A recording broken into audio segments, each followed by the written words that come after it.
Thank God it's Friday on Your View. Welcome to the show. I am Obi Ajulo Olabisi Ubo, and as usual, I have the wonderful ladies of Your View. Nima Akasha Tsibere. What in the model did you model this morning? What in the model did you model? The purple is purple. So this is Riamware's special Owambe design. Okay. So I tried to merge it. The jab is my own. The entire other part is Riamware's. Okay. And I was intending to model it until Golden Kiddies came on Wake Up Nigeria. I thought model by first. Yeah, it was good. It was fun. Oh yeah, it was a good. I debut too. I don't do debut. As a model. Of model. So you should bring work. Fashion modeling. In fact. Yeah. So how are you? How's your area? We thank God. My friend, the DPO of Onireke Police Station, CSP Yetunde Johnson Odumade is husband name. Okay. Johnson is father name. So Yetunde boss said the Odumade CSP is now retiring from the police service. Congratulations to her. An excellent woman. She's just amazing. And I hope to be at the retirement party on Saturday. Okay. After we come from doctor's appointment. I'm still seeing pediatric surgery. Okay. After that, I found my way there to the party. And then try and rest on Sunday before you resume. That Saturday, if I will rest. You will rest. It might be shook face and come out kind of support, but I just want to. She's been an excellent one. I don't think I should turn down that party. Congratulations, man. Yeah. And I hope retirement does not mean you are going to fade because she's still young. Yeah, she's still very amazing. Rawatu Shehu Oyibo. It looks like I'm in charge because see this whole space is mine. Enjoy. Juma Mubarak, honestly, Juma Mubarak, I'm so cold because since yesterday the rain. If you see the way I swam to work. Because on the coastal route there was water. There was water. It was a bit flooded and all of that. So we're preparing for the weekend. Okay. We have loads of movies to watch, and then we have plenty discussions, and then there are some places that want to plan to visit. Me and the kids want to go and take ice cream and some of these things. So please take shawarma, leave ice cream. For now, we'll see what we can do. The weather is cold. Yeah. I did not sleep at night at all. I was running serious temperature. In the evening, I had gone to a friend's movie screening. She was screening one of her new movies, Madam President. So I was there. By the time I got back in the afternoon, I was already having the headache and fever. So I said, let me just take a nap so I can show up for my friend. And I did. By the time I got back, all through the night, I couldn't sleep. So after the show right now, I'm heading straight to the hospital. My mouth is bitter as well, so I'm suspecting it's malaria. And then the flood from my house to the main road. If rain falls this weekend, I'm not coming to work next week. Like my car was practically submerged. It's everywhere. No, which kind of flash flood? You will be saying flash flood. Which kind? You don't really have my SUV. Yes, this morning. No. When the flash flood, real flood. Thank you for rain. God will bless you for the rain. But please, can it slow down? Not flood. No. I don't have money to repair car. No, I can't. I can't take that risk. I just pray it doesn't rain this weekend or else. Nima, you'll be on your own on this show. You'll be on your own on this show. Says we should get ready for heavy rains, and it's scaring me because the flats under my building are already flooded. And we've not done that 7 days rain. That one that Once falls. you come out of my compound, it's flooded. Hey, God. To the palace area and to the streets. We should be lucky that it hasn't even entered inside the house yet. We shouldn't get to that level. We'll take a short break now. When we come back, we'll do the papers. Stay with us.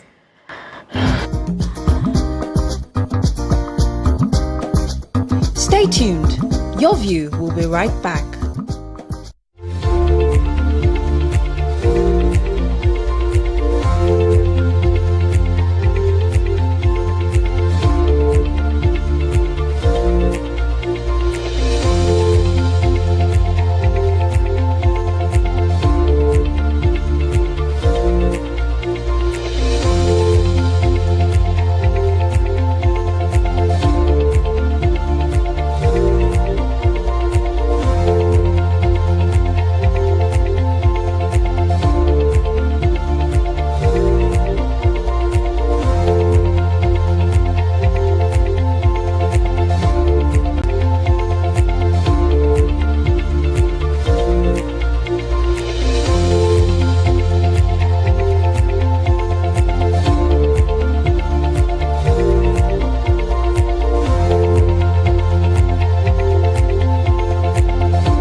Thanks for staying with us. We'll be starting the newspaper reviews with The Nation.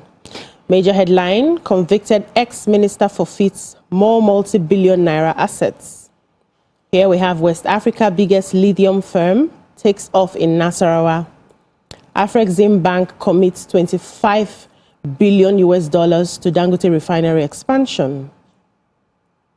We also have Dangote refinery crashes petrol price by 50 naira. Court upholds MAC-led ADC National ESCO. Include UN Charter preamble in your constitution, Tinubu tells UN member states. Here we have 5,000 youths for meter installation. Continue to hear the matter over the process of new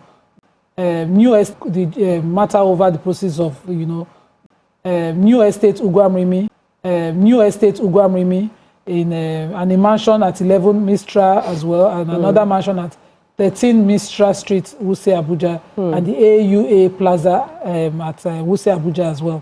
The court has, however, ordered the EFCC to publish the interim forfeiture order and see if anybody will show face, because the EFCC has not fully established his links or those properties being proceeds of corruption, or that he is fully linked to those properties. But the court has, ordered permanent forfeiture of other properties. This is a major one.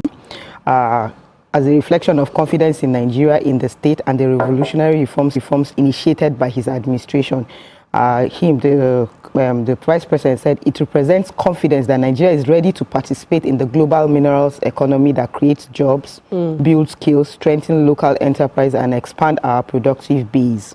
He also said that, so there was a speech. He said, I join you today on behalf of my principal, that's the president, with his goodwill message for you. He said, we gather to affirm a direction to make a statement about the kind of economy Nigeria must become, the future we must build, and the kind of partnership we must encourage if our natural endowments are to translate into shared prosperity for our people. This is a very good one. This is a very good one. Okay, I took one here. Yeah. Sustain it. Dangote Petroleum Refinery and Petrochemicals announced a fresh 50 naira per litre reduction in the ex-depot price of premium motor spirit, PMS, also known as petrol. They said the reduction marks its fourth price cut within a month, bringing the cumulative reduction since May 30, 2026 to 200 naira further, reducing the gantry price to 1,075 naira per litre. The company stated that it continues to pass lower production costs to consumers, despite still processing crude oil purchased at significantly higher international prices. So over the same period, the refinery has reduced the ex-depot price of automotive gas oil, that's AGO, by 300 naira per litre, and Jet A1 aviation fuel by 520 naira per litre. They said the successive reductions demonstrate its commitment to ensuring Nigerians benefit from favourable market development while maintaining the long-term sustainability of domestic refining operation. God bless Dangote. That's what we're talking about. 50 naira is small. Despite his production, people are still importing finished products. Those people are the ones who should drop price for that. Exactly. Because crude oil don't drop from there. Exactly. Dangote might have bought crude from where it's expensive. Yes, but then he's trying to make it easier for Nigerians. God will bless him, Biko. At this point, we'll take a short break. When we come back, we'll continue the papers. Stay with us.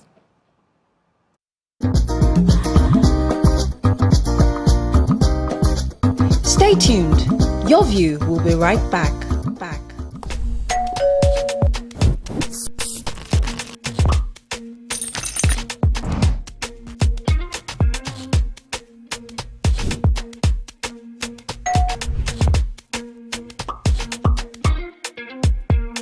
In 3, 2, 1, we are live. Welcome to East Flash. I'm on the black carpet, and of course, it's Jubril of Lagos. Well, that's it on Socialville. When I say, I dare fool. You already have Destiny Alpha. I know that. I go shook out for you. You know, guys, East Flash can be the best of entertainment, the best of energy, best of everything you need to get your day going. It's East Flash every weekday from 12 p.m. to 2 p.m. on TVC Entertainment. Keeping hope alive. We are the drumbeats that refuse to be silenced. Even when the rhythm falters. We are the green that refuses to fade. And the white that dares to shine. Hope is not a stranger here. It lives in our markets, Our music, and our streets. Every dawn in Nigeria is proof that tomorrow is still worth fighting for. Hope is a child in the classroom, eyes wide, with dreams bigger than walls. Hope is the farmer, planting seeds in faith. believing in rain and harvest. Hope is the youth, unafraid to rise, Rewriting the story of our tomorrow. Hope is us, millions of voices refusing to give up on the promise of this land. Nigeria, our independence is not just history. It is a call to keep believing, To keep building, to keep hoping.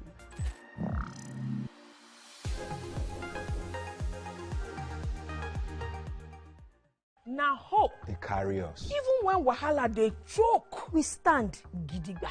Hope they waka with us for downfall. It dey gist with us for buka. No matter the gbege, our spirit e no fit scatter. Hope, now that pikin.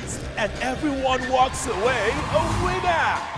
Are you fast enough for quick cash? Scan the barcode on your screen and you just might get a chance to take your shot at instant fortune. Quick Cash, showing Mondays and Fridays on TVC Entertainment.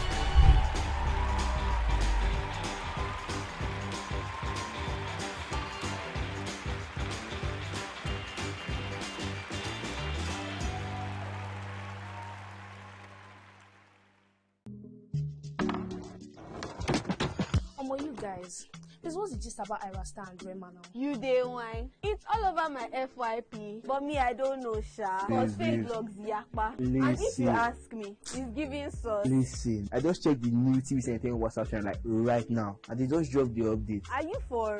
No cap. I've actually been noticing those guys. They're always on it 100. Like they always post the gist before anyone else. Me, I love them, oh, and that's on periods. Like I just aligned with them like last week, and they've been dropping back to back. Facts.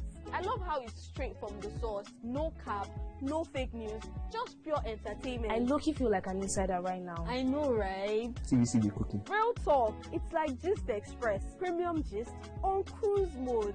Always first, always next. Clock it. Clock it. You know what, guys? I just joined. Active.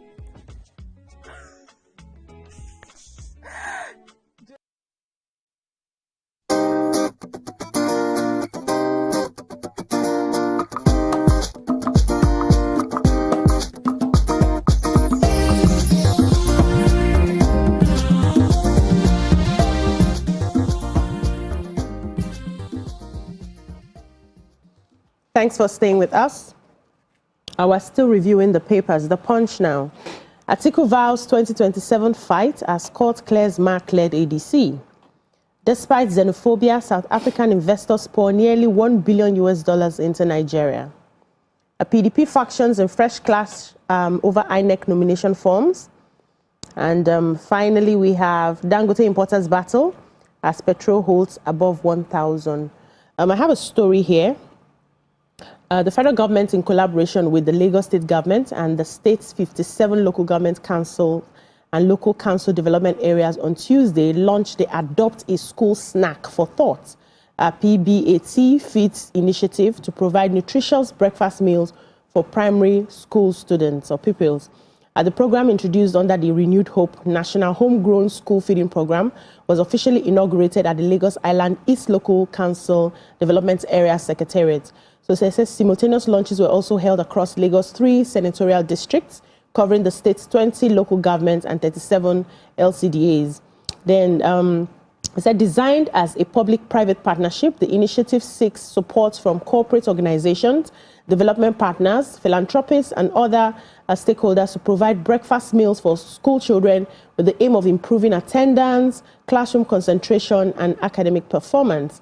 The launch featured the distribution of breakfast. They say they had their breakfast packs, school bags, tablets, snack boxes, water bottles, flasks, notebooks, and other educational materials to the pupils. But our governor, Lagos State Governor Babajide Sanwo-Olu, described the initiative as an investment in the country's future, saying proper nutrition is essential to children's learning and development. This is a very, very good one. Very good this one has continuously proven herself. Continuously. Yeah.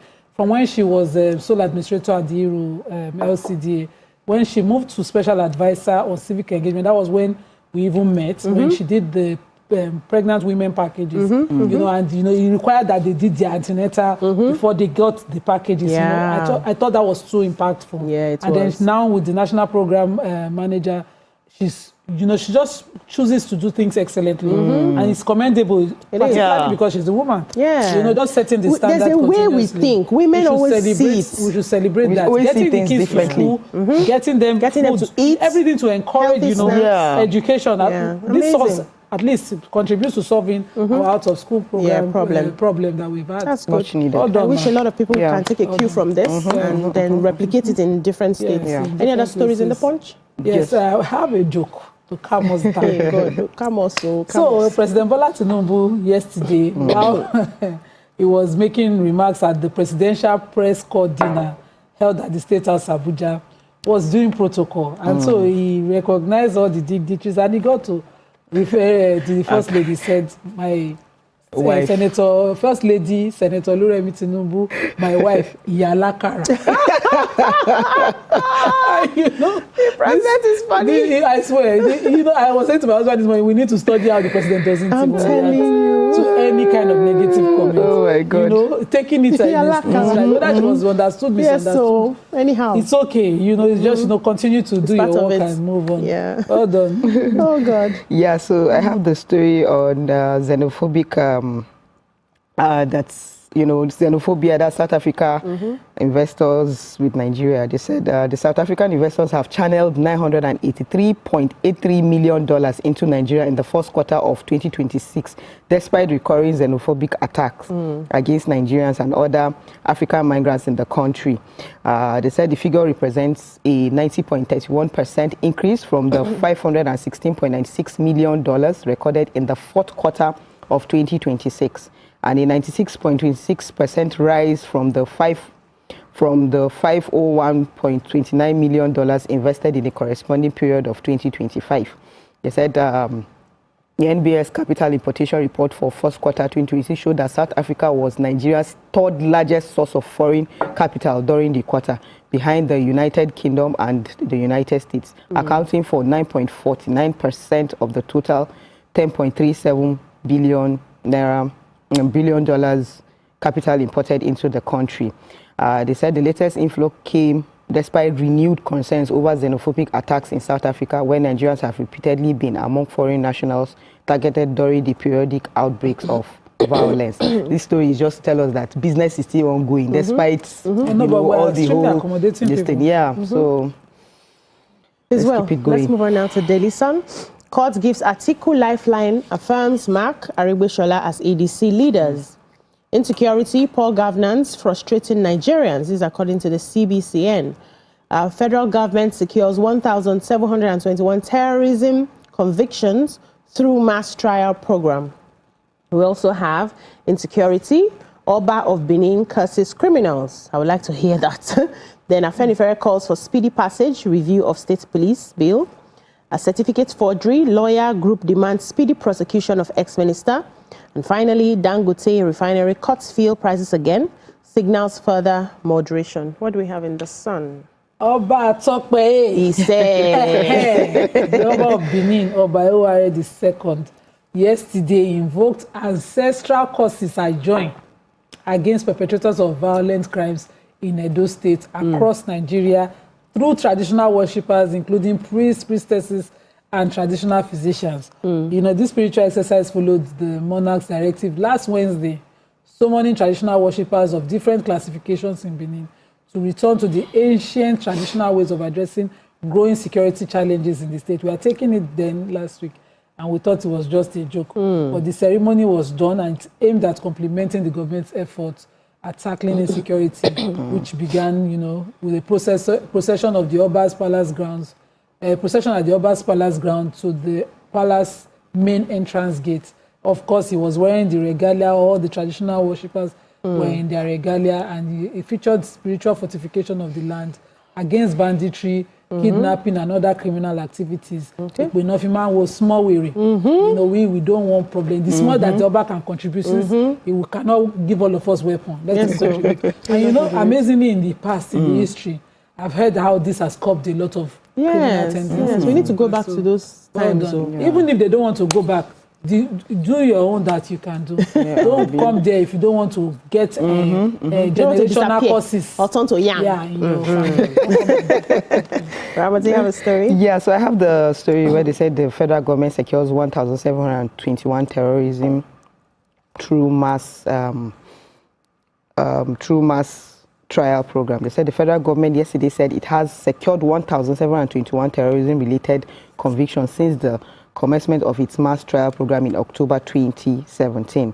They said the Director of Legal Services Office of the National Security Advisor, Zachary, disclosed this at a meeting. He said the program coordinated by the ONSA is in collaboration with the Federal Ministry of Justice, the Judiciary and Security Agencies has completed 10 phases of terrorism trials. He said, according to him, he said the first 3 phases conducted between 2017 and 2018 recorded 366 convictions, 882 discharges, 5 acquittals, and 61 adjourned cases. He also added that the phases 4 to 8 conducted between 2023 and 2025 produced 490 convictions, including cases involving terrorism, financing, international crimes, and sexual and gender based violence. It's a long read there, but you know, at least they are convicting them. Yes. Okay, Vanguard, our final paper for today. Families battle soaring child delivery costs. Federal government increases domestic borrowing by 241%. Court affirms MAC-led executives, dismisses Abejide's suit. Birthright citizenship. Pregnant women face ban from the US. Here we have alleged forgery, lawyer, CSO, seeks swift prosecution of ex-minister Nnaji. A fake counsel, Adeyemi fights back as police file 8-count charge against him. We also have South African repatriation flights fully funded by the government. This is according to the federal government.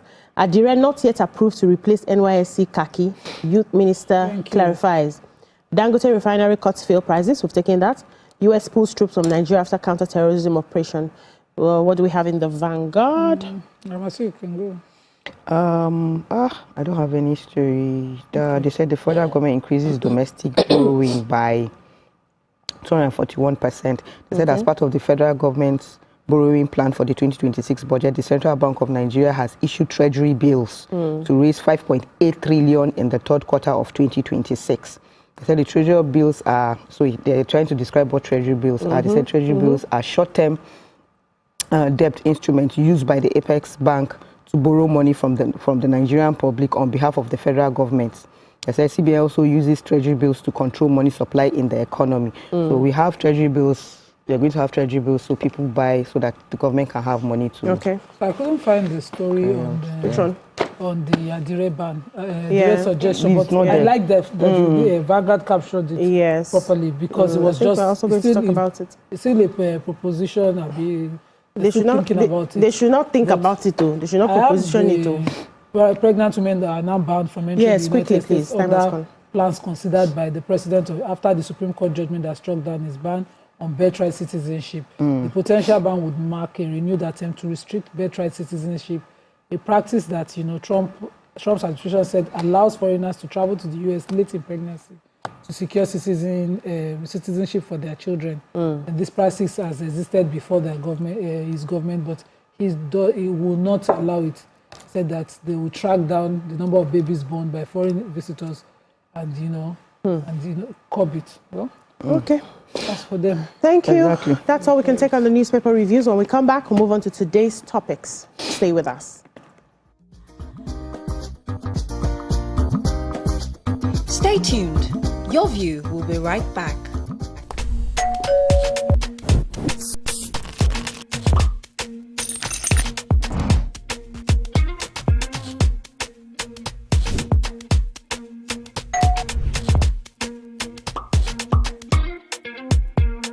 In 3, 2, 1, we are live.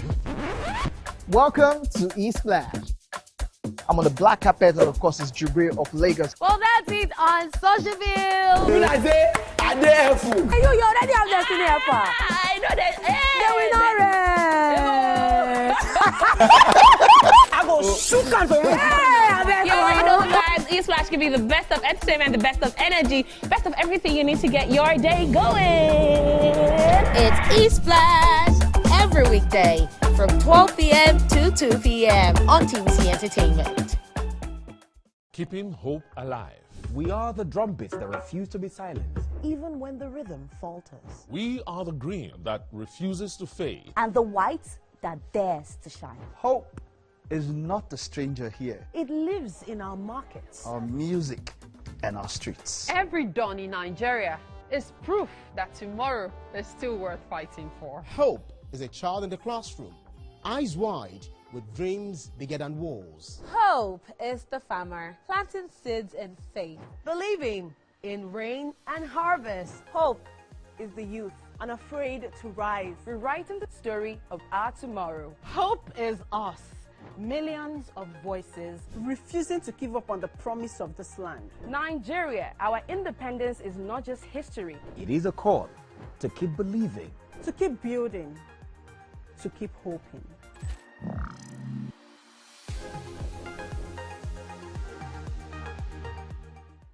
Now hope. They carry us. Even when wahala dey choke, we stand gidigba. Hope dey waka with us for downfall. It dey gist with us for buka. No matter the gbege, our spirit e no fit scatter. Hope na that pikin wey dey read ABCD and still get ogbonge dream for hearts. Hope na the mama wey dey fry akara, wey see the reason say Tomorrow go soft for am. Naija, Your freedom na promise. Say hope go always come, no matter wetin happen.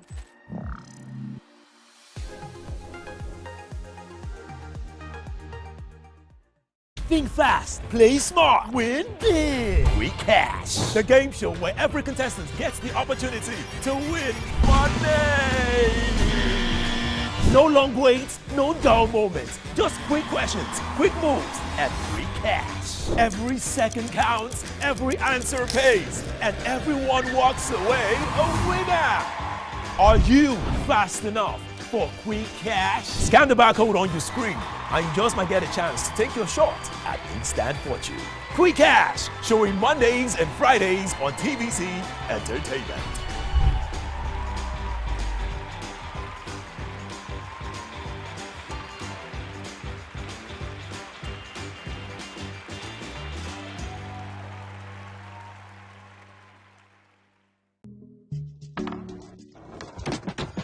You guys, this was the gist about Ira Star and Rema now. You day wine. It's all over my FYP, but me I don't know sha. Cause fake blogs yakpa. And if you ask me, it's giving sauce. Listen, I just checked the new TV Entertainment WhatsApp channel like right now, and they just dropped the update. Are you for No, no cap. I've actually been noticing those guys. They're always on it 100. Like they always post the gist before anyone else. Me, I love them oh. And that's on period. Like I just aligned with them like last week, and almost they've been dropping back to back. Facts.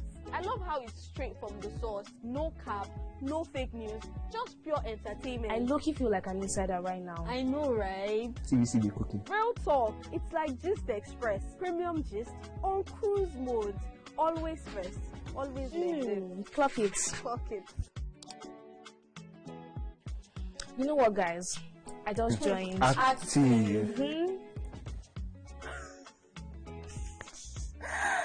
Jens is right. All you're trying to say to you is for your premium entertainment content, scan the QR code on your screen right now to join the TVC Entertainment WhatsApp channel.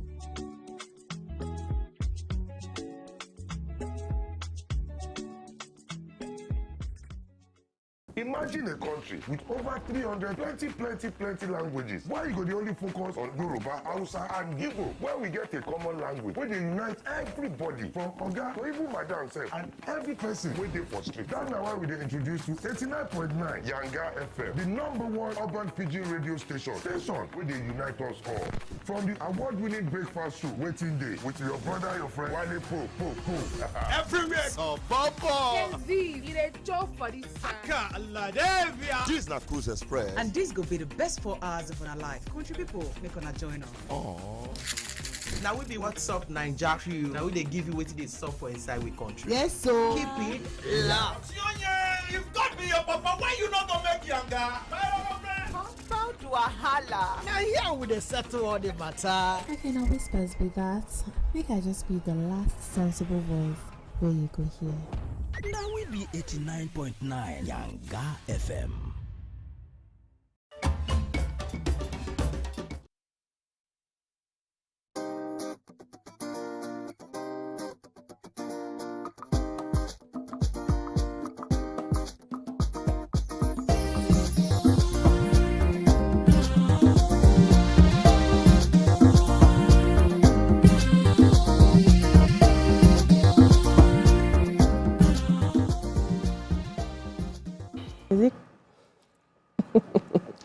Thanks for staying with us. For more than 5 decades, the NYSC khaki has been a badge of honor, a prestigious uniform millions of Nigerian graduates dream of wearing.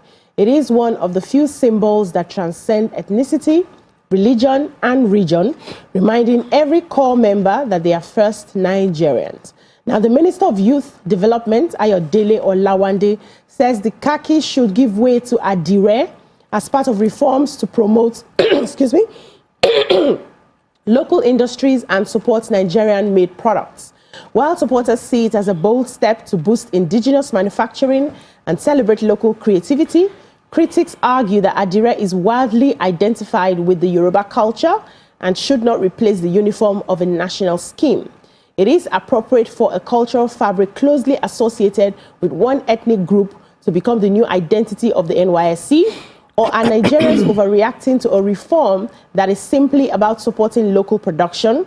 Today we ask, should the NYSC remain culturally neutral, or can a national symbol proudly wear the identity of one of Nigeria's many cultures? You can join the conversation at home and call us on 02016352013 or 09024163440, or join us live on DSTV channel 164. Tweet us at TVC Connect using the hashtag YourViewTVC. So many people have been talking about this. Why adire? Why do we want to change the uniform? Why don't we maintain the neutrality of, the NYSC uniform? Because when you go there, it's not about tribe. It's about the fact that first you are a Nigerian before your tribe. But now if we say, okay, let us wear adire, some persons are saying, well, it's known for a particular culture, the Yoruba culture. What about the other parts of Nigeria? Others are saying, do we have the capacity to manufacture this here? Or is this one hanky-panky some people are trying to play? Because at the end of the day, we'll move the manufacturing outside. But let me hear the ladies. What are your thoughts? Careful. I'm for nobody and for everybody. Okay, on this one. I'm for everybody and for nobody on this story. Because number one, I think that the khaki has served well, and I think it's still good. But I also think that if we want to do this thing, we should do it right. Okay. As it is now, nobody should come and Bangladesh my face. We don't have the capacity to produce adire to meet the quantity, the demands of the number. The NYSC. Do you know how many people go for service per batches? Yes. This is business for some small group of people. That's what I think. And you know the sad part? They will eventually bring in containers of this fabric from China and tell us that they are boosting local production. And that's a lie. Until we see the factories here where tire dye is upgraded, because they came to Abeokuta, where is the source? But Abeokutas are not the only ones wearing Nigeria among the Yorubas. Yeah. There's several, there's Kwara. Yeah. All across the southwest where it. And I think that when we bring the tribal, I will come back to the issue of the tribalism, but they copied it, went there, and not Chinese is sitting down and tying to dye on. They created the machines that support mass production. Yes. We need the machines that will support mass production. We need to have quality control to stabilize the standards of the original. Do you know, to get the original quality adire is not small money, and you have to work inside the market or per market to source it. So we need that kind of standard of quality control. We need the infrastructure to meet mass production, because this is a mass demand industry you want to open. Even if you want to use it to enrich a few Nigerians, do it well. You see that containers that they pack at Apapa bringing fabrics is the worst kind of insult that I have seen. All our local fabrics that used to, even when we were doing Olandis, those days, because as an Edo guy, I cannot claim that Adire was our fabric. It's George and George, yeah, we do George as well. My wedding clothes, they put hair, Akwacha, we do that. We use that for our traditional events, ceremonies in my village in Ibe. But when we, even if we must do this thing, can we not kill our industries? In those days, the textile companies in Kaduna and Kano and all across Arewa were producing those fabrics locally. You can buy the Nigerian wax by yourself here. You know that Nigerian wax later turned London wax. Yes, now. They're not going to do Nigerian wax anymore, yeah. And they take full box for me. I just ashamed. And we cannot get to that point again and enrich a few, because you see this mindset of selfishness that continue to support importation. I suppose we have not boosted any employment. Labor continues to suffer, our Naira continues to suffer, and we cannot use this excuse to get there. So it's either that was the name of the person proposing this. The minister. He's sure he can show the workings that we can produce it to the amount of we need here. In fact, let the local market be saturated with it before we make it. We will just create a particular blend of colors that will serve the NYSC purpose, but produce here. We will not allow the importation. Then we can talk about this conversation. Exactly. We will then come back to whether it is Southwestern encouraging the Yoruba tribe or not. We will come back to why one is better than the other. But for now, show us the workings. Show us these factories. Because even our khaki now, the khaki the NYSC uses, they were buying it now. Standard khaki. Then they import now. Yes, now. Nylon now. We don't even see how damaging these lifestyle choices we make, these middle-class lifestyle choices of I just got back, I bought it from abroad, is doing to our people. We are claiming every day there are no industries to employ our people, and yet we continue to enrich only a few with this importation idea. It has to be here. Yeah. If it is not produced, please leave it as it is already. Let us manage you. If you cannot help us, leave us where we are. Thank you. Thank you, Nima. Ramatu? Yeah, so when I saw the story, in fact, I was like, I don't even have anything to say again, because at this point, I just feel there's a disconnect somewhere. There's somewhere we just disconnect, because the people at the top are disconnected from the realities of realities like that. Because I don't understand. It's like we've run out of ideas. We've run out of ideas. We don't even know what we want to do. We were just reforms. You just mentioned reforms, and the first thing to do in all the reforms that they just mentioned is to change uniform. You can see that we're not ready to do anything in this country.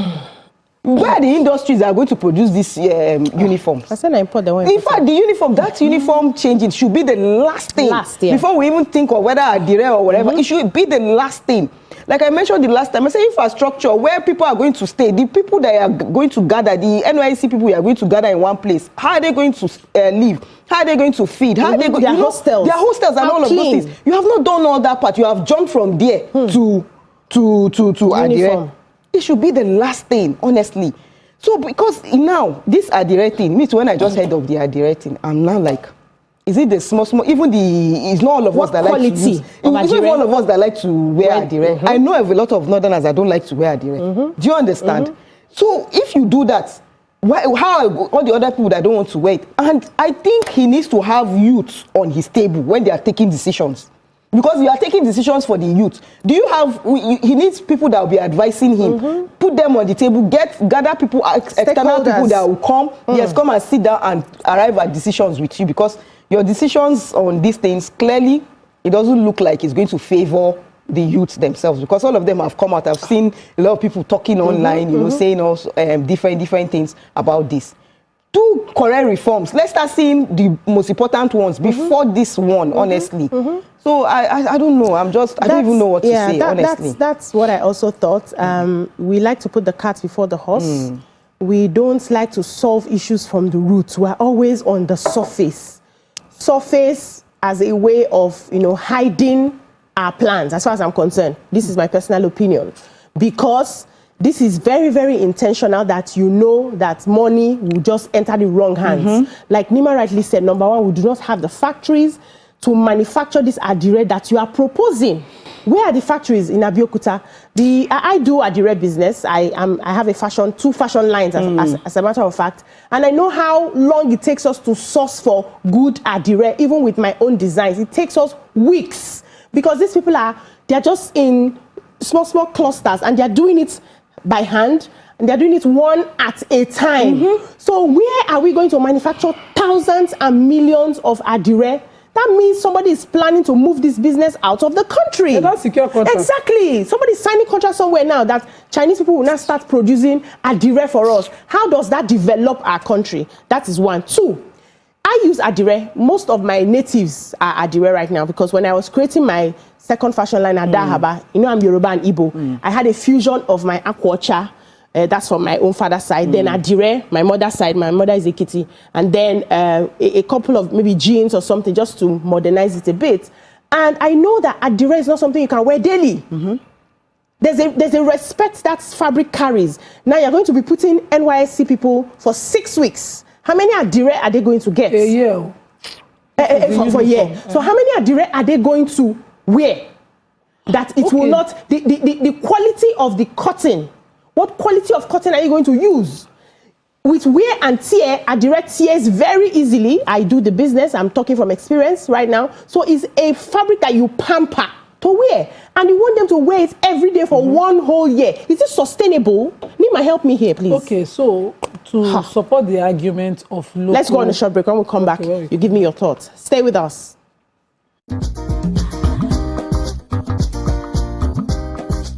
Stay tuned. Your view will be right.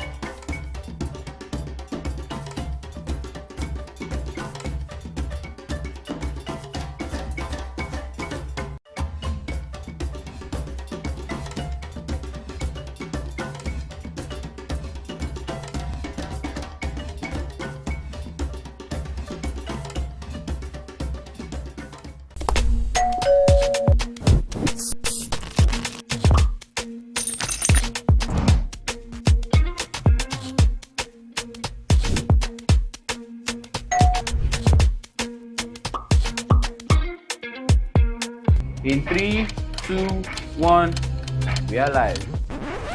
Welcome to Eastland. I'm on the black carpet, and of course, it's Jubril of Lagos. Well, that's it on Socialville. You're already have Destiny Alpha. I know that. I go shoot on for you. You already know, guys. Eastlash give you the best of entertainment, the best of energy, best of everything you need to get your day going. It's Eastlash every weekday from 12 p.m. to 2 p.m. on TVC Entertainment. Keeping hope alive. We are the drumbeats that refuse to be silenced. Even when the rhythm falters. We are the green that refuses to fade. And the white that dares to shine. Hope is not a stranger here. It lives in our markets, our music, and our streets. Every dawn in Nigeria is proof that tomorrow is still worth fighting for. Hope is a child in the classroom, eyes wide, with dreams bigger than walls. Hope is the farmer planting seeds in faith, believing in rain and harvest. Hope is the youth unafraid to rise, rewriting the story of our tomorrow. Hope is us, millions of voices refusing to give up on the promise of this land. Nigeria, our independence is not just history. It is a call to keep believing, to keep building, to keep hoping.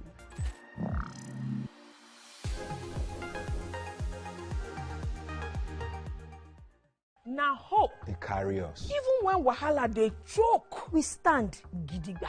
Hope they waka with us for downfall. It they gist with us for buka. No matter the gbege, our spirit in no fit scatter. Hope na that pikin where they read ABCD and still get ogbonge dream for hearts. Hope na the mama where they fry akara, we see the reason say tomorrow go soft for her. Naija, your freedom na promise. Say hope.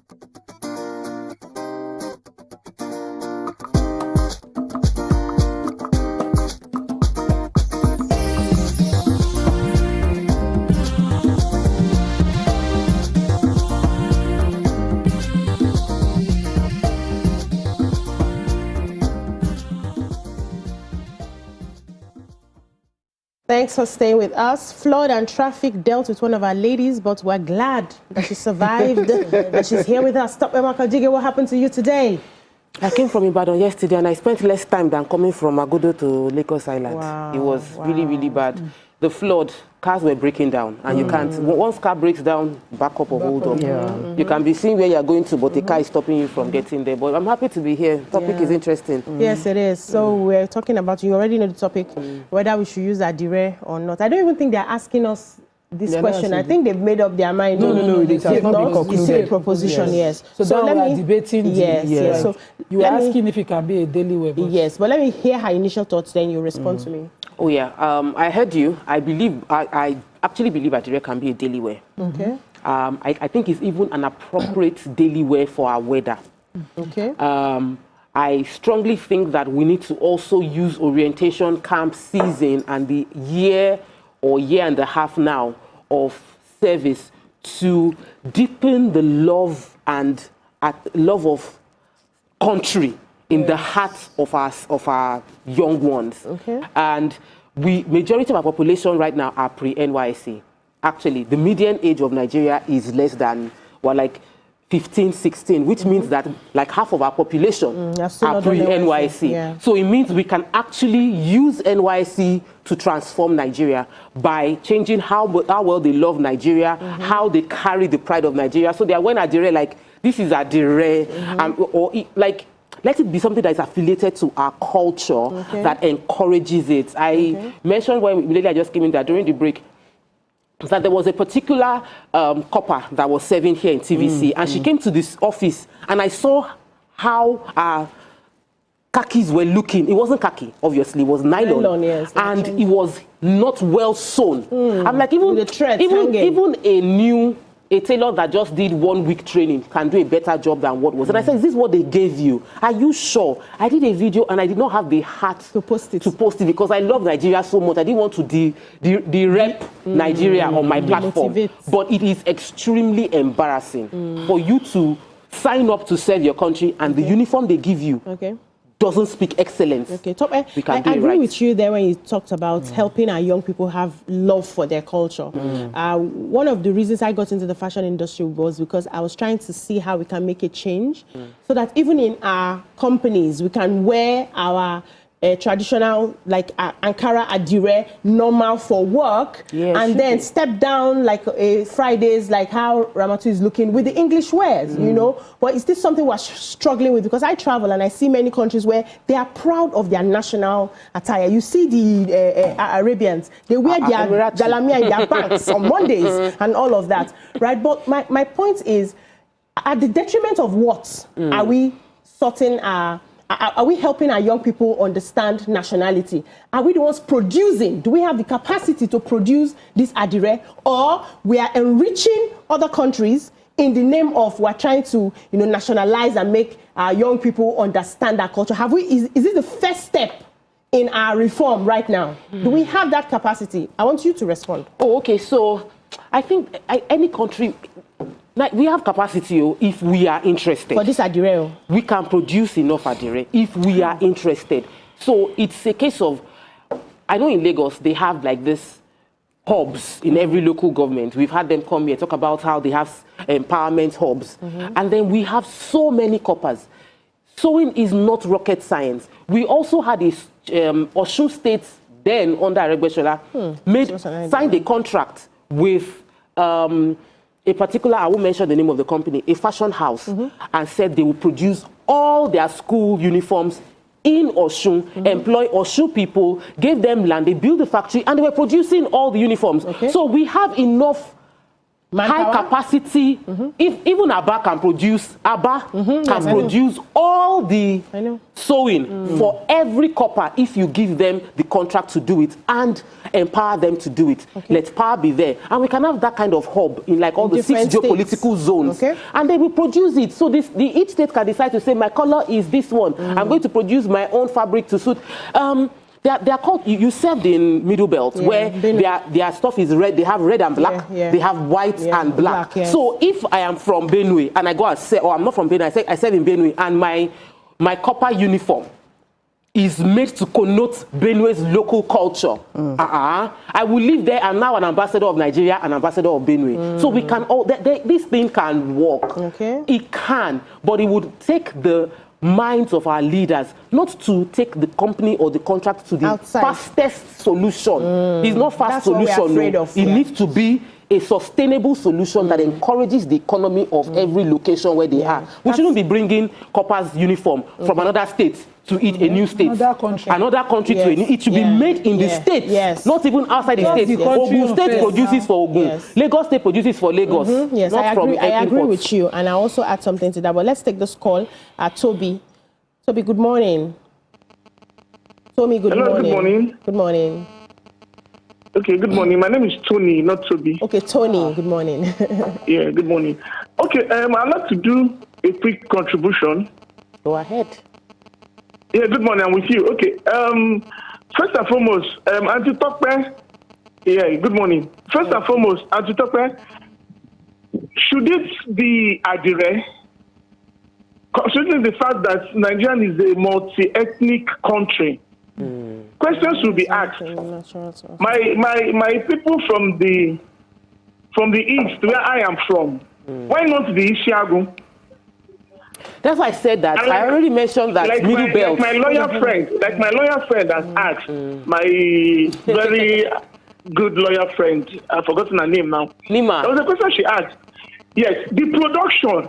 How well can we fit into the production? You also said, and I quote, that a copper in your TV came, the dress was not looking good and all that. What also makes you think that 6 months, 1 year after the line, the Adire will not be as bad as the NYSC dress that the copper lady wore to your TV station? Tony, go ahead. Can I ask a question? The Isiagu, is it a fabric historically produced in the southeast? No, it's not. One that was brought in during transatlantic trade. The eastern part of the country.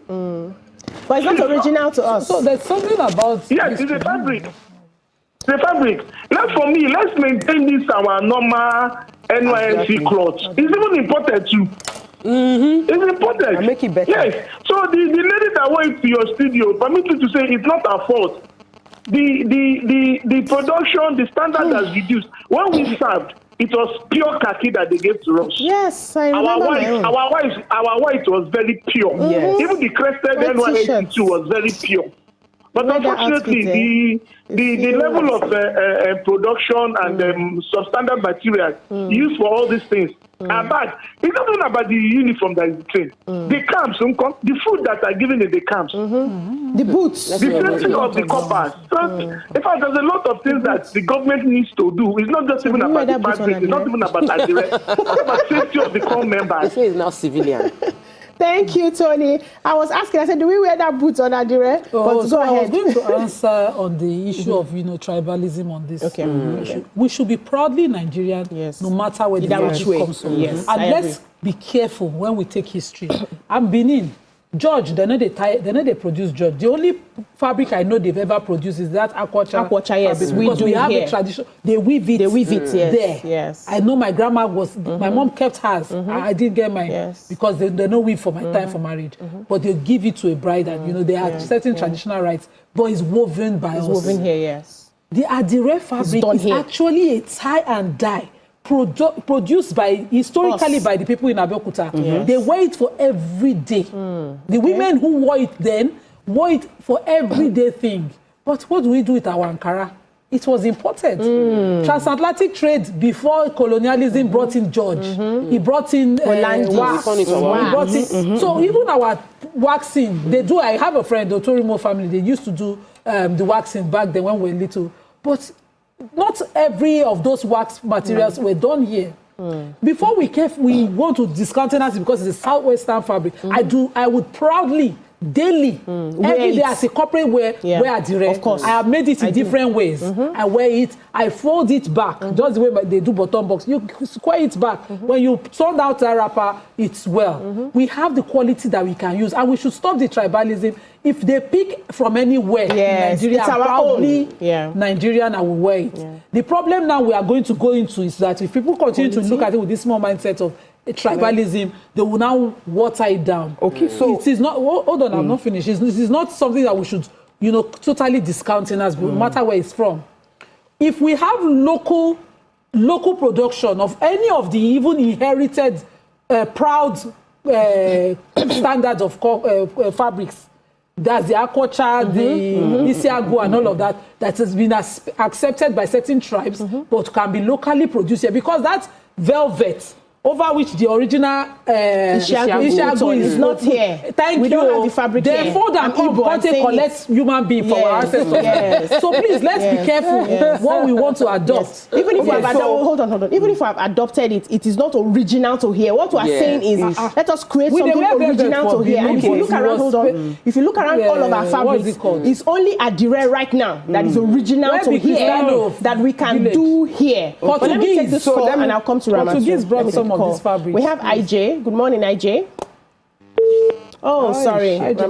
Okay, so we are trying to deny the fact that we have tribal issues. We have tribal issues. We know that this Adire is originating from the West.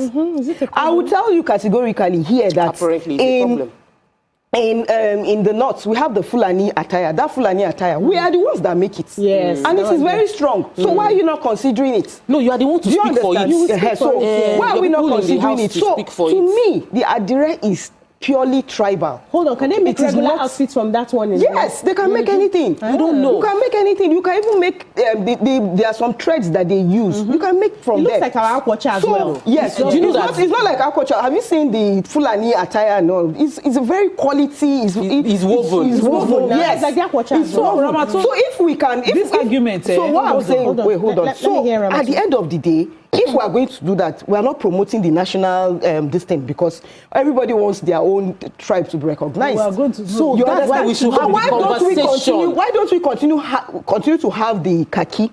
Then you can put something that will represent where you are coming from. That's an option. Put like a badge. I think, okay, I am from Katsina. I'll put maybe the Katsina flag, or I put the Katsina color on me. Do you understand? You continue with the khaki. Then let's make the khaki more quality. Let it have more quality. Let it have more quality instead of scrapping it totally and start considering Adire. To me, Adire is tribal, and it will look like, because the government in power right now is from the West, so it's going to look like we are trying to move all of us to that. Yes, and again, because the minister is. So you see, that's how I understand, and I appreciate you. That's why you are on the show, to represent that point of view. Now, wow, this conversation. This is Nigeria. This is real Nigeria. Yes. We have IK from Abuja. Are you there? Oh, sorry. Please, let me just quickly respond to you, because I understand, and that's why everything needs to be debated. Because one person sees a perspective, and then we can't have a nation without representation that covers everybody, and we hear all perspectives, we vote on it, we decide if this is our goal. The NYC is to unite Nigeria. It is to grow a consciousness of a generation that is responsible for Nigeria. Will khaki serve us, or is indifferent? If we all say this changing cloth will cause division, it will cause confusion, let's not bother, then it is a consensus, because we all agree. However, we can also get creative in how we adopt the fabric we choose to use. Thank you. If we feel that khaki is not saying anything, but we can create a woven fabric that we say it's reflecting the colors of every part of this tribe. All the tribes are represented in this beautiful new One Nigeria NYSC fabric. Oh, and we all agree this is a One Nigeria. Did we not choose a national anthem? We did. We chose a national anthem. So we can decide to say this is a national color. This is a national, and all of us decide to contribute from each. That time you realize that Hausa is not one place. Then the Kalabari will say, I'm Kalabari, I am not Igbo, I am not South. I am Ekwe. Everybody will have. I'm not Igbo. That's how, if once we go dividing, we will not get to the end of the division, because that's how Yoruba will tell you, I am Shagamu, I am not Ijebu, I'm not Egba. I'm not Egba. I also have a response to that. They will start dividing, so we can't divide. Let me hear you. We must unite. I see Ramatu's argument, but there are certain fabrics that are our respectable fabrics. Let me hold you a bit. Let's take up Bayemi. I'll come back to you. Bayemi from Lokoja, are you there? Good morning. Good morning. I'm joining the program. Thank you. Yes, but let's just go straight to the point. The real reason about this NYC stuff is that it's to unite the nation and know the diversity within the country. If you look at the address, do we really need it? No. That is not the problem that the youth are facing. We don't just leave focus on something that is not necessary. We are talking of unemployment. Yes. We are talking of where to even secure jobs after this is a big problem. We are dealing with that. The meat of the matter. If we are taking us to another angle, if we are to produce at the area, do we have the capacity? We don't have it. Okay, now this same material now they are producing in China.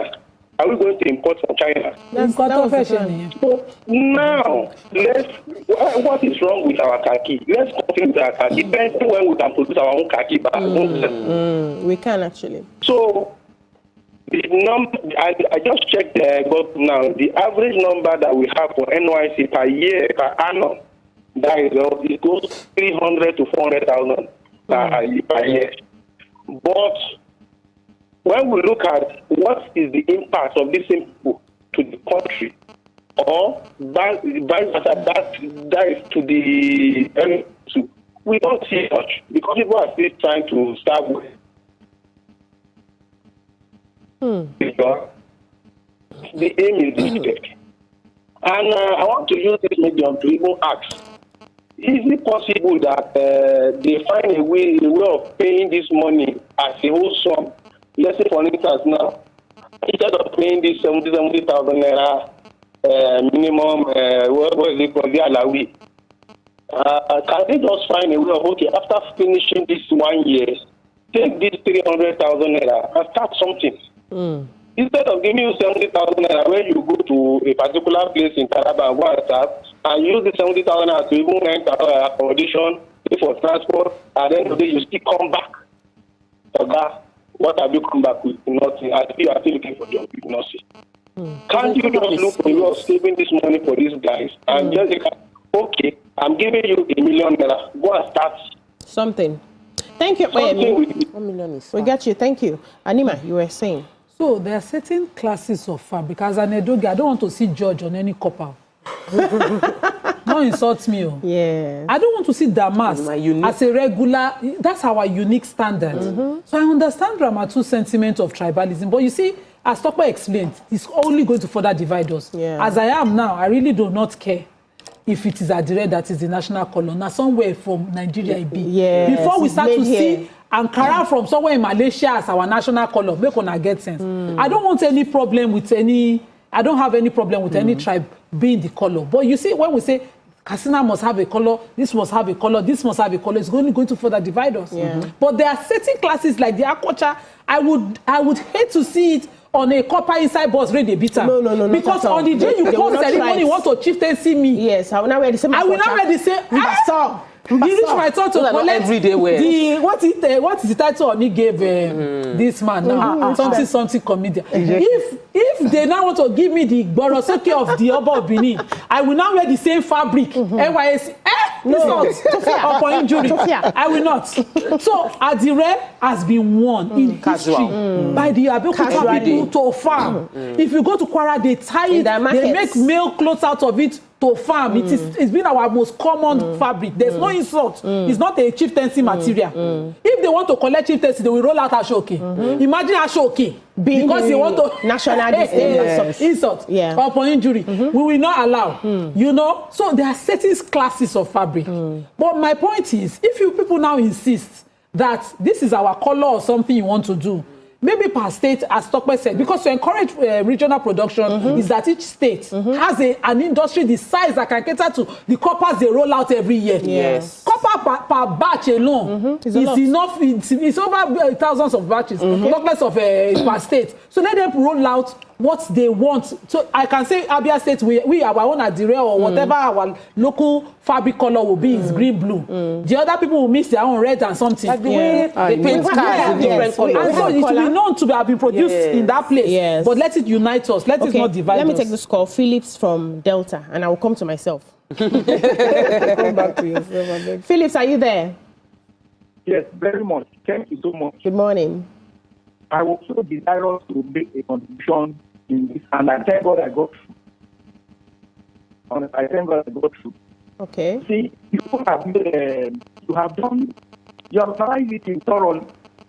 I'll pick up of what the last speaker said, what she said, that she doesn't care wherever, whichever tribe. First and foremost, the issue of NYC to put Nigeria together and use especially. So, definitely, if we start saying no, this area, this Benin, Yoruba, and whatever, we are dividing them. And within you, there, you have just said it now. Whichever area anybody goes to sell, let the material that is used in that particular area be the uniform that the corporate in that area will use. Okay. It is still unifying them. Even if and most of the time people are left out of their own area. You know. So if I go to, I am from Delta, if I go to the north, fortunately when I served very long time ago, I served in Kwara. If I go to Kwara, I believe maybe will be whatever I want to allocate to west. If I go to the north, like the other lady said, yes, whatever they use there to be produced for people who are standing there to use it. It unifies us all the more. Yeah. So thank you. Thank you so much. Thank you. That was also where I was going to. I'm saying, can we look at this from a regional perspective? So we have how many regions in the country? Let's say, for instance, six. We have 6 geopolitical zones. So each geopolitical zone would pick their color and what is local to them, and then make it. So if, for instance, I'm serving in a place like Katsina, I will wear the Katsina national. What works within the NYSC Katsina national outfit. I will wear that. But I also have a concern about the styles we are going to be making. Are we sewing trouser? Are we sewing skirt? Are we sewing gown? And I know that, hold on, and I know that, we're bringing this back to a civilian, it's no longer going to be military. So which shoe are we wearing? Are we wearing our own shoe? Are we using boots? So there are lots to sit down and actually discuss.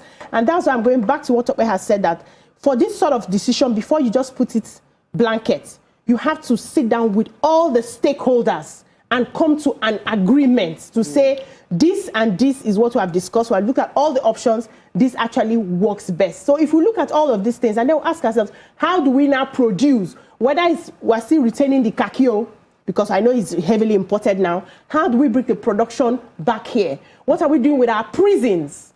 We have people in the prisons who are supposed to be learning, how to sew clothes and all of that. Should the prisons be in charge of bringing out manufacturing? Is ABBA going to be in charge? Can we have them in different places where they are manufactured? So for me, the conversation should be, how do we bring the production here so that we grow our local business, and not about whether it's a kakio or a direo, whatever it is you want to use. Any fabric. How do we produce it here? Apoyemi also highlighted the importance of, let's have the conversation that really matters. The average copper gets a taste of consistent income and leaves service and waits a year or two, and some don't even get a job. Those are the real concerns the average youth service person has. I also love the fact that we are highlighting the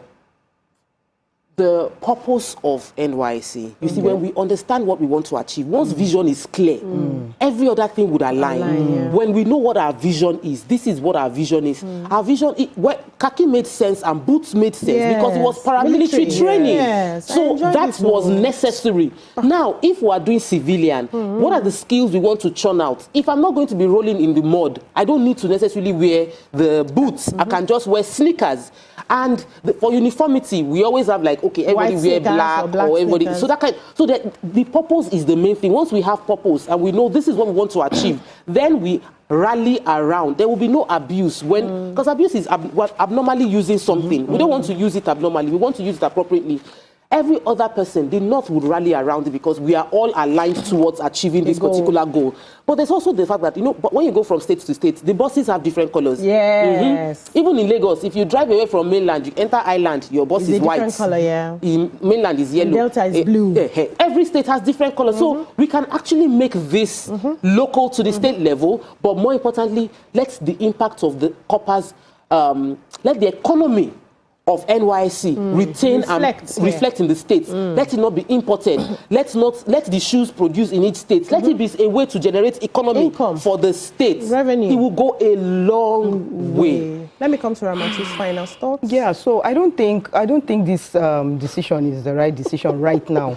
Honestly, we have a lot of things to think about other than just changing something Uniform. other than changing uniform to Adire or any of that sort. I like the fact that when you're on camp, nobody knows where you're from and you are being asked, you look like someone that is from Plateau State. You look like this person that is from this. Don't know any tribe. Let's all look the same. When you now come and then you prioritize a certain place and all of that, it's just going to cause further. We already feel divided. Yeah. So everything the government should do, every decision should be something that will unite us. Otherwise, leave it as it is. If you are not going to modify it, make it better. Because it shrinks. So make it, give us good quality.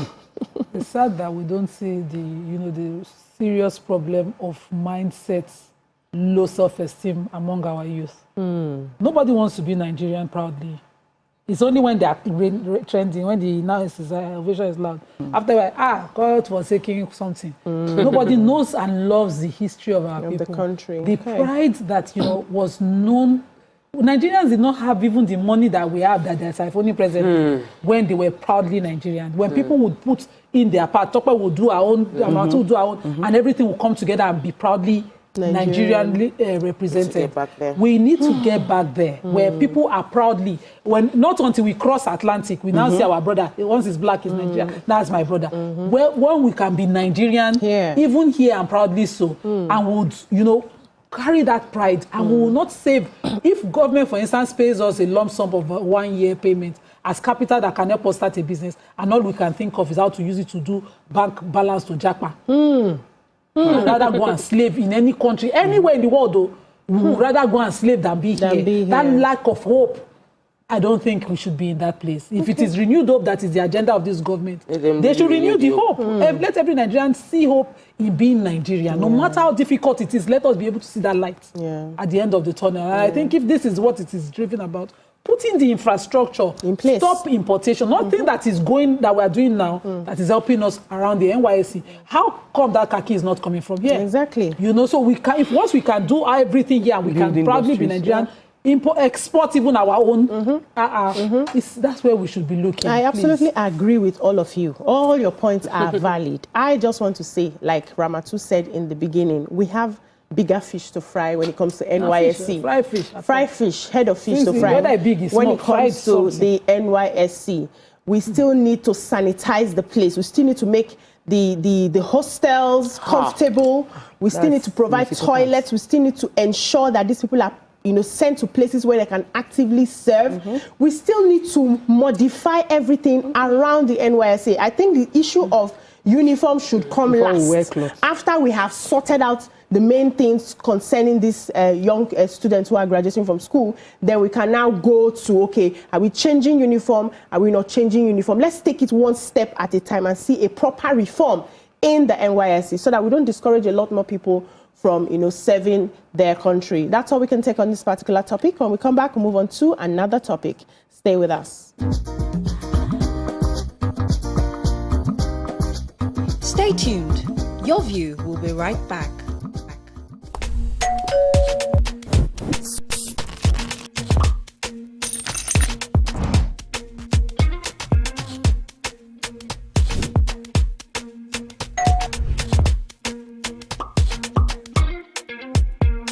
In 3, 2, 1, we are live.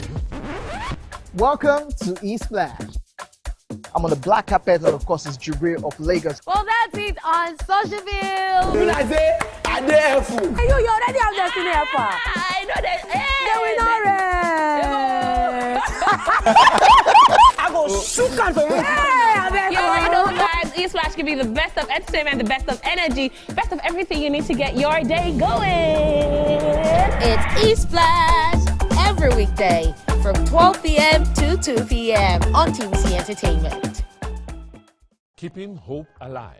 We are the drumbeats that refuse to be silenced. Even when the rhythm falters. We are the green that refuses to fade. And the white that dares to shine. Hope is not a stranger here. It lives in our markets, Our music and our streets. Every dawn in Nigeria is proof that tomorrow is still worth fighting for. Hope is a child in the classroom, eyes wide, with dreams bigger than walls. Hope is the farmer planting seeds in faith, believing in rain and harvest. Hope is the youth unafraid to rise, rewriting the story of our tomorrow. Hope is us, millions of voices refusing to give up on the promise of this land. Nigeria, our independence is not just history. It is a call to keep believing. To keep building, to keep hoping.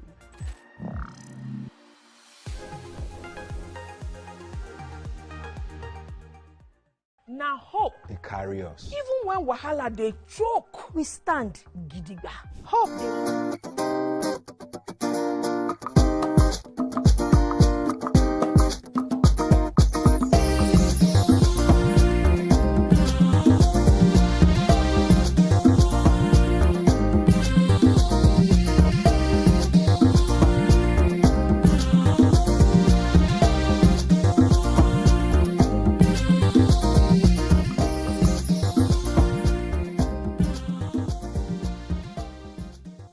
Thanks for staying with us. Has our society been telling the wrong story about marriage? We often hear that women are the ones who endure, sacrifice, and keep families together. But Pastor Dolapo Lawal flips that narrative, insisting that behind every successful, long-lasting marriage is a patient husband. Is that really true? Do men silently bear more emotional pressure than they are given credit for? Tolerating mood swings, financial demands, extended family drama, and the responsibility of leading a home? Or is this another attempt to downplay the countless sacrifices women make, from pregnancy and childbirth to managing homes, careers, and emotional well-being? So let's settle it. Who is really more patient in marriage, the husband or the wife? And if patience is the key to a lasting marriage, which gender is actually carrying more of that burden? Nima has bent her head. You, our viewers at home, can join the conversation and call us on 02016 352013 or 0902416 You can join us live on DSTV at channel 164 or tweet us at TVC Connect using the hashtag #UTVC. Who is more patient in marriage? Nima, the way you bend your head. I'm starting with you. Yesterday, saying subjective. All these conversations are subjective conversations. It depends on the individuality. Sometimes you go to one show that hold the whole thing, another show that they carry out. Really. So it depends on your marriage and what. From where me I'm sitting. Tell us. I don't agree. You know, because. And traditionally, because it's patriarchy that we practice here, it's usually women who have to make so many compromises all the way. If you reach children's turn, so many. It depends, and it also depends on what is facing the couple at the time. Yeah. If it is the heat coming from the other side, the man has to not just be a patient man, but be a more understanding. More. Leading man. You have to do a balance. If it is your mom that is giving the heat, your role is beyond patience, because a patient husband at that point ain't gonna run the wife crazy.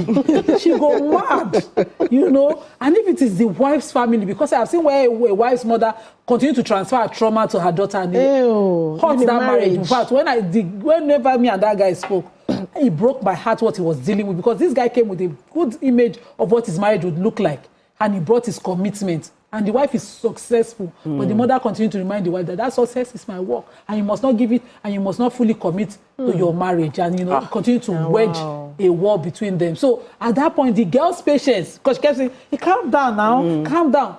Her patience was not leading. She was not helping. So it's not a conversation you throw. It depends on the word that is facing the couple. God help the couple. And it depends on what is going on. And you know who's making more compromise. When we talk about the dynamics of our culture, our patriarchy, women were done. Take your flowers. Take your flowers. Stop it. I hear you, Nima, but I agree with Pastor Dolapo Lawal. Okay. I do think that many men are carrying heavy weight that they don't get to share because they've been brought up to be strong and to man up. And so in most cases within the marriage, very rarely would a man complain when he's facing financial challenges because he is meant to be responsible. So he bears that burden. If the women tend to express, I'm not in the mood, my body is doing me one kind. The man cannot necessarily be saying, if a man is saying, my body is doing me one kind, I'm not in the mood, account is not balanced. Exactly, can you see? You are not allowed to. A man is not allowed to have any emotion. It should be like this, boom. Because you are the Odogun Malay. You can handle, you are Jackie Chan, you are Ndaboski, you are Mike Tyson. What's our latest, my Indian brother that is fighting? You have to be that, you have to be the defender, the provider, and you cannot show any sign of weakness because everybody is running to you for clarity, for support. When the children they need direction, they come to you. When your wife needs direction, they come to you. When there is need for money, they come to you. So the man needs to keep it together. And so it is a lot of pressure that they end up finding solution at the bottom of a bottle, which tends to bring in many other complications. So for me, Pastor Dolapo is highlighting a conversation that needs to be had, especially as we just came out of the men's mental awareness month. We can't say it enough. There is a lot going on in the man's mind. The man is looking at the child playing and is calculating school fees is due, house rent, electricity bill. My brother in school is calling me. My senior brother is saying, my mother is in. So there's a whole lot going on. Women also deal with it. But at least women can have their... You can call your friend and gist, and gist about it. But if a man is doing that, he's also looked at as you're having women kind of conversation. So even in marriage, in the marital setting, the conversations around emotional well-being is tilted towards, the men are meant to silently carry it. And we're not talking enough about the weight of that silence on the mind of men. So I think it's a conversation worth having. I think it is even worth any woman going to ask their husband, are you really okay? Am I supporting you enough? Are there things that you would like to share with me that you think I cannot hear? Because I've heard men say that when I tell my wife my problem, she weaponizes it against me, you know, and then you'll say like, oh, that's how you start crying when something happens to you. So the man cannot cry, he cannot express anything. So we are facing those issues. A man is also learning to be a husband, and then the woman is bashing because you are not standing up as a man. My mother is this man is 3 years into the marriage. But he's 40 years being with his mother. So he's trying to understand how he would manage this woman that has been in his life all through, and then manage this new wife that I am supposed to also protect. There's a whole lot. And we need to give room for them to be vulnerable, to understand them, because we made room for women. Women, we don't, I'm a woman, we fought for ourselves. We don't agree you to push us for corner again. But now we need to start fighting for the men. And I'm a mother of 3 boys. I need to fight for my boys. I like how you have broken this down. It's an important conversation to have. Our men are really dealing with a lot that they are not able to speak out. But let me hear, Ramatu, what are your thoughts? So I think I partially agree with him. That men need to be patient, husbands need to be patient for their marriages to be successful. Because just like what Nima said, we are more patient. Okay, that they are more patient, yes. Okay, so you know we run a patriarchy system, you know, where the man is the head of the home, you know, and you know how, because of the way we bring up our men, there's a way already that they already feel caged in a certain way. And it just requires them, the burden is on them to be more patient, because there are a lot of things that, there are a lot of ways that women behave at some point in life, and then it will always affect them. Like, for example, you marry a girl at 22. she is going to be changing. As she's evolving, as she's changing, you have to try as much as possible to meet up with her. You understand? The man needs to meet up with her as well. So in that change, you too, she has to be patient with you. You have to be patient with each other. I think marriage is combined efforts. At some point where this person is coming down, the person, is falling short. The other person should be able to see it and be able to help at that point in time. Be patient for the person to get into that, maybe in that situation and then come out of it. Just support and all of that. So, but I feel that both parties should be patient in marriage. Okay. For me, I think the pastor is actually right. Yes. The homes, we used to think at the time that it was the woman that held the home together. As I'm growing older in marriage, I'm realizing that it's actually the man that holds the home together. It's the way the man starts out in that marriage and how the man is able to put his foot down in that marriage that ties that marriage together, that shapes that marriage. Because I've seen a lot of marriages where women are the ones trying to string the thing together. Once the man is not in alignment with you, that marriage eventually breaks. Yes. But you see those marriages that are able to stay for a very long time, the men are mostly very patient and they're the ones that hold it together and they hold it with the love that they have for their wives. So that, you know, when I usually tell people, I say, when the scripture said, husbands, love your wife as Christ loved the church and gave his life for them, right? Now, the commandment was not for the woman to love. The commandment was for the woman to submit. Now, when a man loves, he wants to do whatever it takes to make sure that that home stands. He wants to do whatever it takes to make sure that he pleases the wife and that keeps the home together. So men are actually, I think personally that he was right. Men are actually more patient. But like you said, Tokbe, we really do not have these conversations enough because over the years we just assume that it's the woman that makes the home, it's the woman that keeps the marriage, she's the one physically carrying all of the labor and all of that. But we don't see that invisible string that holds everything together. So I'm going to be moving to another point now and question. How do we better support our men with everything that they are going through? Leave the fact that now we carry beleo, now we born, now we pay, and all of that. Theirs is more, would I say, emotional or psychological burden that they carry for the home. How do we better support? Let me put a quick caveat to, you know, my because I actually stand by what I said, but there's a caveat to it. Okay. They are good men. When you have a good man is the one that keeps the home. That's true.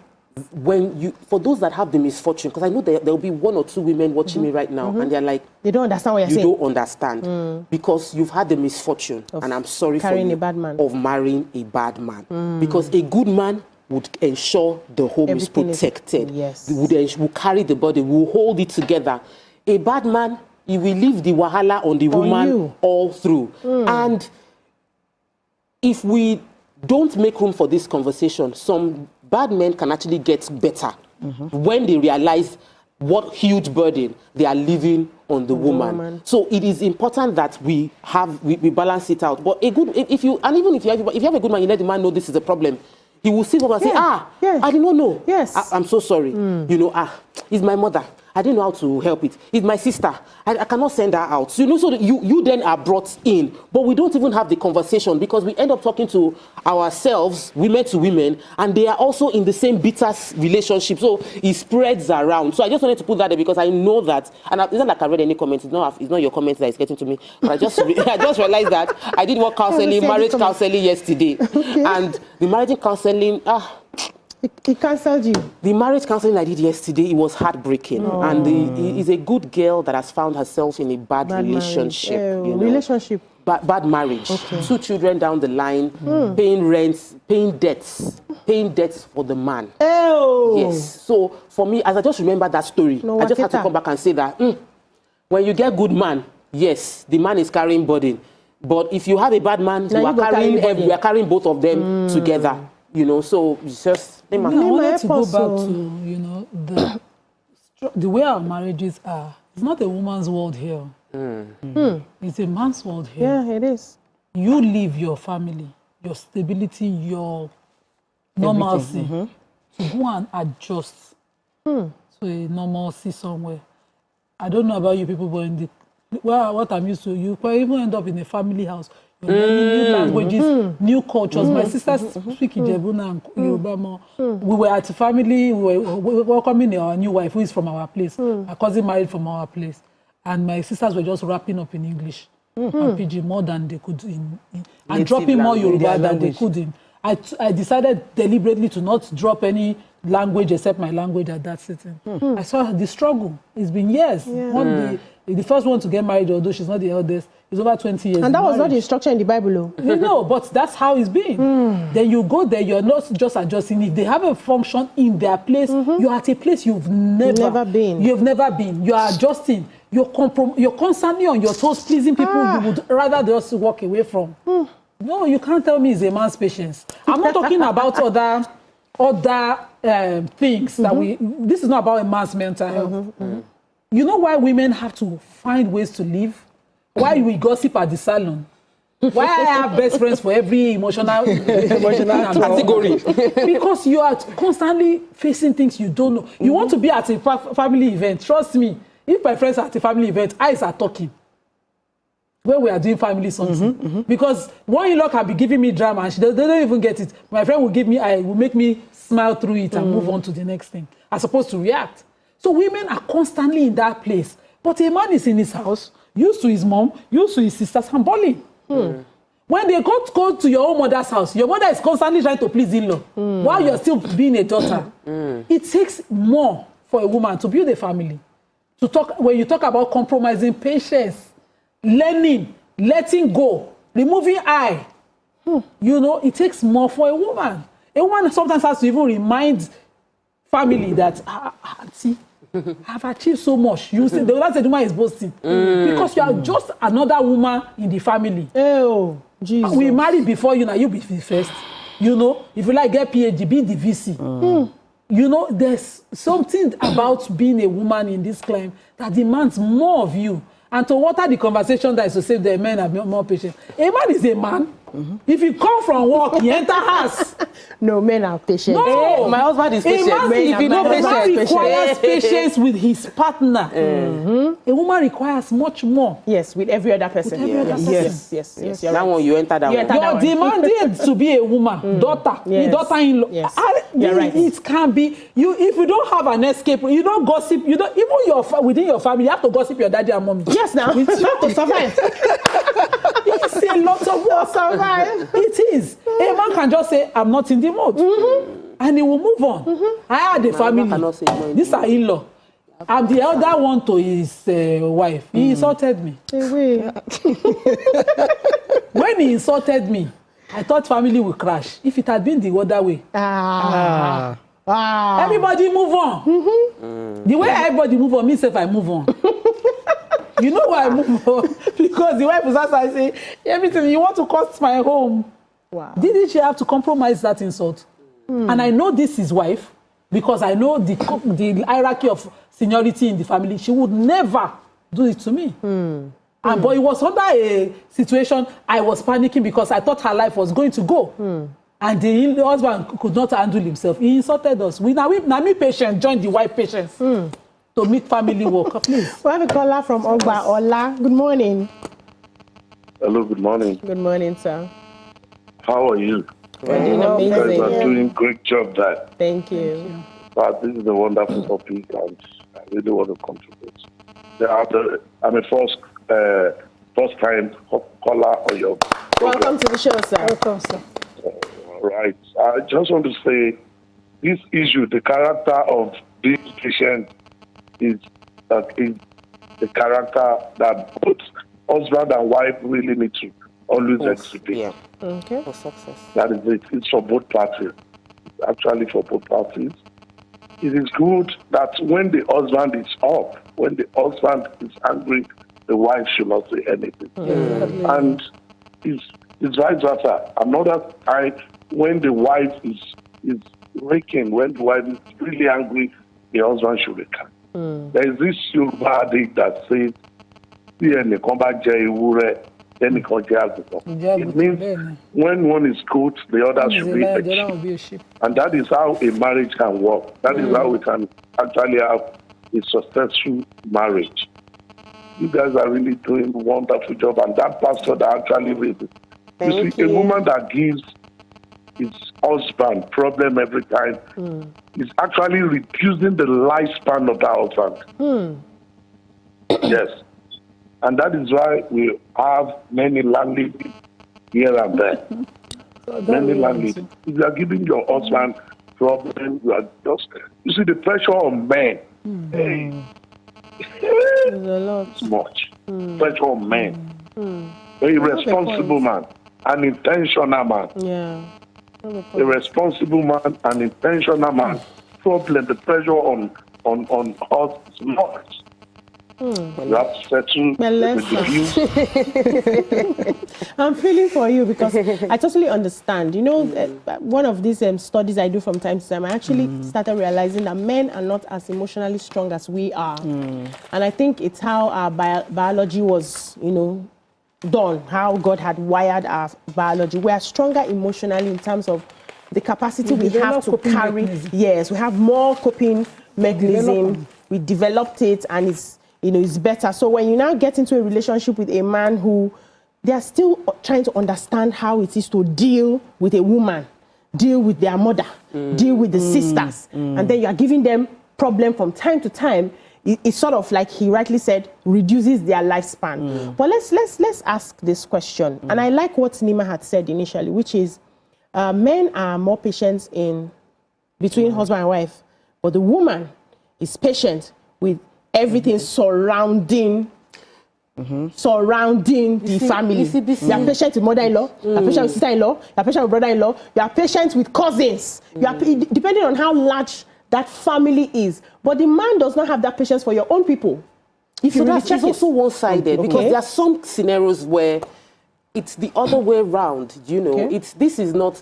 I like the callers when he said that. Both for marriages to work, both must be patient with one another. So, but let me hold you a bit. I'll take Emmanuel and come back to you so I can hear you properly. Emmanuel, good morning. Are you there?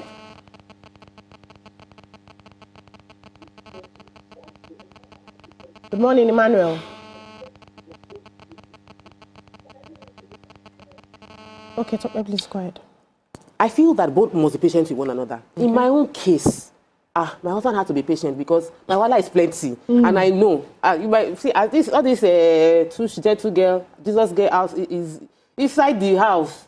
My wallet is plenty. I have plenty things I want to do. I'm also an only child, which meant that my mom virtually, my husband did not marry me. He married my mom and my dad.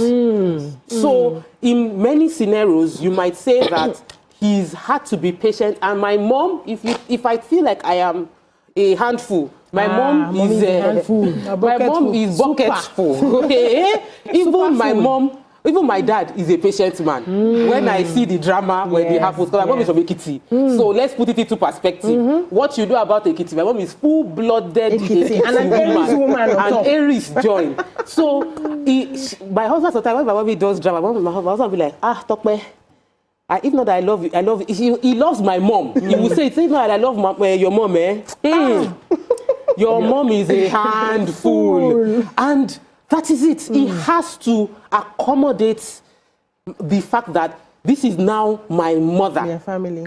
And even before I was calling his mom my mom, my husband always called my mom his mom. So, and if you want peace as a man, you must be able to have patience with everybody around. So maybe my worldview is skewed by the men around me. I've had a patient dad. I've had a patient husband. My pastor is Samadeyemi, cold water.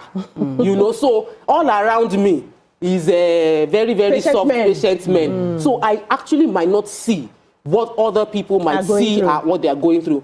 If you also look at Pastor Dolapo Lawal, it comes across to you as a very patient man. His words are one by one. You know, so at the end of the day, we are speaking based on our life experiences. Maybe we never see the other side, and when we not see the other side, our children will not see the other side. And those on the other side, God will be with you on the journey. So for me, I'm going to say this. Marriage is beautiful, honestly. Marriage is beautiful. Most especially if you marry your soulmate. You know why we have all of these issues in marriage? Because of the societal and, you know, cultural, everything is just, you know, there's a manual on how you should behave in a marriage. Just imagine going into a marriage without manual. Just go there and be yourself. Just do, you and your spouse together. You people plan yourself because it's supposed to be your world. So it's in your world. You make your rules. You do whatever you want to do just within yourselves. But because of the pressure coming, because of the manual, you're supposed to be the man. This one, you're supposed to be the woman in the marriage. When there's a problem, this is what you're supposed to do. When you work as a team, you realize that the marriage... Give me. There are some people who say you're supposed to form your own manual by yourself. Nobody gave me manual. But you see, the society somehow has already made you to feel that, okay, when you going into a marriage, you just know that you're the one that will be doing all the cooking, everything, you understand? But if the two of you, your soul, if you are soulmates and your soul comes together, you will know when your man is going through something. And also the man will know when the wife is going through stuff. So everybody will come together and just, we have Hassan. Understand each other very well. Good morning, Hassan.